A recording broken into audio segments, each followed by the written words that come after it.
Bienvenue sur la scène agro, un balado produit par Agro-Québec Média et présenté par FAC, pour les acteurs de l'industrie et les mordus d'agroalimentaire.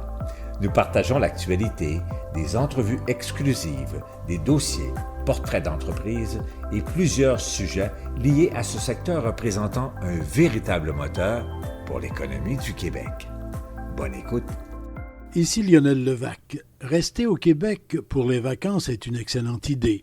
Aussi, profiter d'une fin de semaine ou d'une simple journée de congé pour voir et goûter quelque chose de nouveau, souvent tout près de chez soi, serait un choix très judicieux. Un exemple parmi tant d'autres à travers le Québec, la région de Chaudière-Appalaches, à travers laquelle on trouve dépaysement, surprises et saveurs, tout cela avec des gens travaillants, fiers et heureux de vous recevoir. J'ai fait un survol des arrêts gourmands de Chaudière-Appalaches. Voici mon reportage. En quelques minutes dans ce reportage, je ne peux effectivement que faire un survol de ce qu'est le réseau des arrêts gourmands de Chaudière-Appalaches. Lucas Grelot, je suis coordonnateur à la table agroalimentaire de Chaudière-Appalaches. Qu'on appelle la TACA. Et la TACA, vous avez, et ça fait quand même plusieurs années, le réseau des arrêts gourmands. Exactement, c'est 160 entreprises de Chaudière-Appalaches donc, qui ont décidé de se mettre en avant, puis de mettre en avant leur savoir-faire plutôt gourmand en fait. Donc on a à la fois des boutiques, des transformateurs, des producteurs, des restaurateurs qui proposent toutes sortes de différentes expériences à travers la région. Et le territoire de Chaudière-Appalaches, c'est grand, là, c'est vaste. Là. C'est sûr qu'on a 10 sous-régions, en fait, on a 9 MRC dont la ville de Lévis. Et puis, c'est vraiment, tous ces arrêts gourmands, ils sont répartis vraiment sur tout le territoire. Donc on est capable d'aller visiter aussi bien la Beauce que le Binière, que la zone de Lévis, en fait, on a toutes sortes d'expériences qu'on peut vivre là, à travers la région. Puis comme c'est une région qui est aussi très diversifiée, à la fois géographiquement, mais aussi à la fois des produits. Donc on va pouvoir avoir par exemple de l'esturgeon chez Donald Lachance dans la région de Montmagny-Lillet. On va pouvoir aller en Beauce déguster des bons plats chez 1868, un restaurant qui offre que des produits québécois. Donc toute une offre diversifiée qui est facile à trouver aussi sur notre site internet. D'est en ouest, si on veut, vous partez de la côte du sud et vous allez jusqu'aux confins de Lobinière. Exactement. Et puis après, ça monte jusqu'aux lignes américaines. Commençons donc une tournée rapide, certes, mais aussi très superficielle, j'en suis conscient, de ce qu'offre Chaudière-Appalaches. Premier arrêt gourmand à Lillet, un peu à l'intérieur des terres, au bord de la rivière Tortue, dans ce qui était, il n'y a pas longtemps, Sainte-Eugène de Lillet. Mon nom, c'est Nancy Lemieux. Je suis la propriétaire de l'Auberge des Glacis depuis 16 ans maintenant. L'Auberge des Glacis, arrêt gourmand. L'Auberge des Glacis est vraiment précurseur depuis des années pour utiliser les produits du terroir. On fait appel à peu près 70 producteurs de la Chaudière-Appalaches pour faire notre menu. Puis maintenant, comme on est devenu une buvette du moulin, c'est que ça, c'est nouveau, on peut vraiment faire découvrir le plus de produits possible dans un seul repas. Fait que c'est vraiment des petits plats découverts, donc on arrive à faire découvrir le plus de produits des gens d'ici, en fait. Là. C'est toujours mieux de téléphoner au préalable? C'est mieux de téléphoner parce qu'en fait, à l'auberge, on a une 60aine de places en salle à manger. Cet été, on va être seulement ouvert 4 jours au lieu de 7. Donc, c'est sûr que ça se remplit rapidement. Il y a déjà les gens qui dorment ici, donc c'est sûr qu'il faut réserver absolument. Bon été. Merci beaucoup. Et maintenant, direction Saint-Damien de Buckland pour rencontrer une fermière et fromagère. Je suis Angie Denis, copropriétaire de Cassis et Mélis. Cassis et Mélis, c'est une ferme caprine certifiée biologique où on fait la transformation du lait en différents fromages. Donc, ferme caprine avec une fromagerie fermière. Donc, tout le lait est transformé à la ferme en différents fromages bio. Et à la ferme, on peut y venir, goûter les fromages, pique-niquer, jouir d'un décor qui est magnifique. Oui, en effet. Donc, nous sommes un arrêt gourmand ici à Saint-Damien de Buckland, dans Bellechasse. Les gens peuvent venir acheter du fromage, ils peuvent faire une visite libre ou même guider des installations, donc découvrir un peu notre milieu de vie, en fait. Le milieu aussi d'éleveurs de chèvres, de producteurs de lait de chèvre, de producteurs de fourrage. Et en plus, la transformation fromagère. Puis, ils peuvent aussi manger ici, luncher, donc dans notre Jovial Café.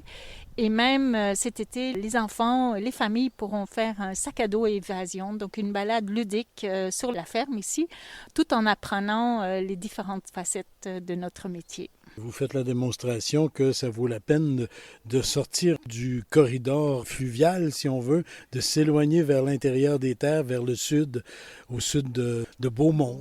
Ben oui, c'est une région absolument magnifique. C'est vallonné. Il y a quelques petites entreprises agrotouristiques ici, des arrêts gourmands. On a aussi le parc régional Massif du Sud qui est très, très proche. Donc, ça vaut vraiment la peine de sortir des sentiers battus, j'allais dire, mais de l'autoroute 20 pour entrer dans les terres. En remontant vers le fleuve, petit arrêt dans le rang sud-est de Saint-Charles-de-Bellechasse. C'est l'heure de l'apéro. Bonjour, quel est ton nom? Zachary. Et Zachary, on se trouve où ici, là? En fait, on est au Ricaneux. Donc, c'est un vignoble. On fait du vin artisanal à base de petits fruits. Depuis maintenant 34 ans déjà que ça fonctionne. Donc, on est plus dans le domaine de l'apéritif et du digestif. On utilise des petits fruits comme la fraise et la framboise avec d'autres petits fruits québécois un petit peu moins connus aussi. Les gens peuvent venir ici, se rafraîchir, goûter un petit vin apéritif ou digestif, et puis se procurer une bouteille, etc. En effet, les 7 jours de la semaine, et de 10h le matin à 18h le soir, et ça va nous faire plaisir de faire une petite dégustation, faire des petits cocktails, ou bien juste visiter la région puis dire bonjour. Là. Les petits fruits, bien sûr, c'est local. Oui, 100%, tout est cueilli sur nos terres à nous, et c'est tout cueilli à la main, donc on n'utilise pas de machine pour cueillir nos fruits ou quoi que ce soit. On va utiliser la fraise, la framboise, ainsi que l'aronia, qui est un petit fruit du Québec, un petit peu moins connu, un peu amer, ainsi que du sureau blanc, qui est un petit fruit utilisé quand même depuis longtemps. C'est utilisé par les Premières Nations aussi, et c'est un petit fruit du Québec qui est bon pour la santé. Après l'apéro, un bon repas à une table raffinée au cœur du village de Saint-Charles. Arrêt au Bleu Citron. Dion Robert, propriétaire avec Marie-Claude Saint-Pierre. Du Bleu Citron. Bleu Citron, ça a une longue histoire, mais je ne vous conterai pas toute l'histoire. Présentement, c'est Resto Bistrot. C'est un bistrot. Vous avez aussi dans votre préoccupation de vous approvisionner le plus possible localement? Oui, on s'approvisionne tout ce qu'on peut, là, comme champignons, ça vient de Saint-Raphaël. Les asperges, quand c'est le temps des asperges, on en a de Saint-Vervais, on en a de Saint-Raphaël. On achète le plus possible local. Les fromages et tout ça aussi. Là. Fromage, oui, aussi. Des fraises, tout ça, ça vient de Saint-Charles. Nos fraises de Saint-Charles, des framboises, quand c'est la saison, évidemment. Là. Généralement, quand c'est la saison, on encourage tous les produits locaux. C'est un secret bien gardé, ça, ici, le Bleu Citron, parce qu'il y a bien des gens qui ne connaissent pas ça, puis pourtant, c'est tout proche de Québec, c'est tout proche de l'autoroute 20. Je vous dirais qu'on n'a pratiquement jamais fait de publicité. C'est seulement le bouche à oreille qui est notre force. Ça fait un atout assez important pour le village de Saint-Charles-de-Bellechasse. Là. Oui, ben, je pense bien. En tout cas, ça répond bien aussi Saint-Charles, là, quand même. Là. Oui, je pense que c'était un bon atout là, pour Saint-Charles. Là. Puis je peux vous dire que oui, votre menu est particulier. Vos plats sont particuliers. Une pizza carbonara, ici, goûte pas du tout ce qu'on est habitué de goûter. Non, ben c'est une cuisine personnalisée à Marie-Claude, je dirais. C'est vraiment elle qui fait toutes les recettes. Un commentaire qu'on entend souvent, c'est que j'ai jamais mangé une aussi bonne pizza ou les pâtes, j'ai jamais mangé des bonnes pâtes comme ça. Vers l'ouest, arrêt à la fromagerie du terroir de Bellechasse, route 132. Ensuite, il y a l'agglomération de Lévis, qui, à elle seule, offre plusieurs arrêts gourmands. Pour aujourd'hui, je choisis de bifurquer vers le sud, vers la Beauce. À Sainte-Marie, je m'arrête à la ferme Guelfine. Julie Pouliot, de la ferme Guelfine. Qu'est-ce que vous faites ici à la ferme Guelfine? Principalement l'élevage d'agneaux. On fait aussi du veau de grain une fois par année et un peu de poulet de grain sous réservation seulement. Et vous accueillez les gens peuvent venir soit se procurer des produits ici ou même visiter l'élevage? Oui, les deux options sont bonnes. On fait de la livraison aussi à domicile pour la viande congelée, là, surgelée, en réalité. Et les gens viennent faire des visites éducatives à la ferme, toujours sous réservation. Bien sûr, vous êtes membre des arrêts gourmands de Chaudière-Appalaches. Oui, c'est notre deuxième année là, qu'on est membre des arrêts gourmands. Bien, bonne saison. Merci. Je voudrais tout voir, tout goûter. Il faudra donc que je répète l'expérience. Un autre jour, j'irai plus à fond en Beauce. Je remonte vers le nord, de nouveau à proximité du fleuve Saint-Laurent. Dans le secteur Saint-Nicolas, qui fait maintenant partie de Lévis, je m'arrête dans une intéressante fromagerie. Patrick Soucy de la ferme Philum à Saint-Nicolas.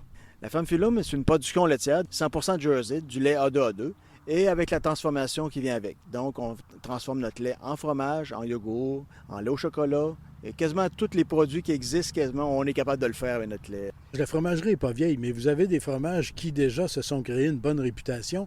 Par exemple, Alderney, qui est finaliste là, au prix Caséus. Oui, effectivement. L'Alderney est finaliste pour les Caséus 2022. On est bien content de ça.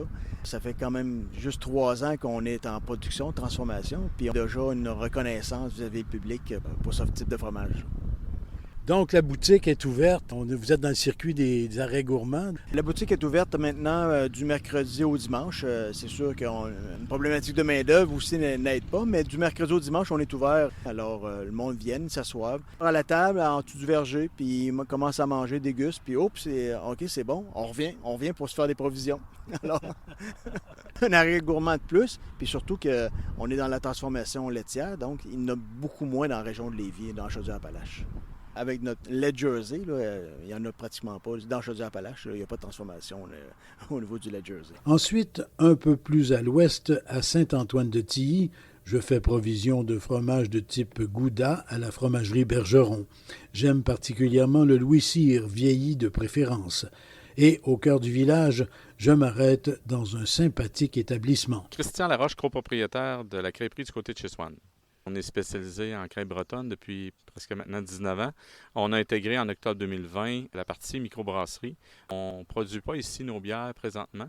Par contre, on a nos propres recettes qu'on fait brasser en collaboration avec d'autres microbrasseries. On a évidemment des cidres locaux, on a des vins aussi locaux, on a plusieurs cocktails aussi qu'on a intégrés, tout ça au menu. Vous êtes dans le réseau des arrêts gourmands de Chaudière-Appalaches. Exactement, depuis 2 ans déjà. C'est intéressant pour vous? Oui, vraiment. On voit que les gens sont vraiment attirés par tout ce qui est plaisir gourmand, justement, de la table, là, de la région. Il y a beaucoup de gens qui veulent encourager local, découvrir. Surtout qu'on a un nouvel emplacement, comme je disais, depuis octobre 2020. Donc, avec la grandeur, on a vraiment triplé la capacité. Donc, il y a vraiment plus grande superficie pour les clients, en fait. Vous avez à la fois terrasse et à l'intérieur, bien sûr. On a 65 places à l'intérieur, 55 places à l'extérieur, un total de 110 places, oui. Bien rassasié, je fais ensuite un petit arrêt au Canard Goulu de Saint-Apollinaire.